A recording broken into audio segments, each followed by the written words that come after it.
Hello বন্ধুরা, আজকে আমাদের বাড়িতে একজন আত্মীয় এসেছিল। তার জন্য একটা ছোট আয়োজন করা হয়েছে।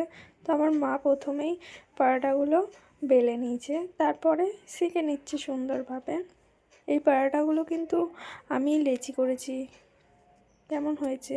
করতে চেয়েছিলাম লাচ্চা পরোটা, বাট কী জানি কি হয়ে গেছে। এই যে অনেকগুলো ভাজা হয়ে গেছে, খেতে কিন্তু খুব টেস্টি হয়েছিল। তো আমার মা সেঁকে নিচ্ছে।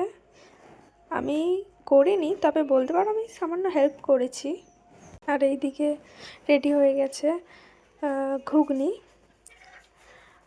যেটা আমি এখন গরম করছি।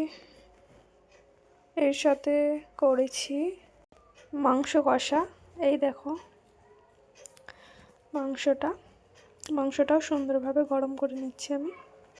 গরম গরম সার্ভ করলে খেতে বেশি টেস্টি লাগবে, তার জন্য গরম করে নিচ্ছি। তো আমার এগুলো হয়ে গেছে, আর এই যে সব পরোটাও রেডি হয়ে গেছে এদিকে। এবার চলো সার্ভ করে নেওয়া যাক সুন্দরভাবে। তো এখানে সার্ভ করে নিয়েছি, 4 জন ছিল, 4টে প্লেটে নিয়ে নিয়েছি পরোটা। আর এখানে ছিল সীতাভোগ, রসগোল্লা, তার সাথে চিকেন অ্যান্ড ঘুগনি। তো আমার মা এখানে সাজিয়ে দিচ্ছে সুন্দরভাবে।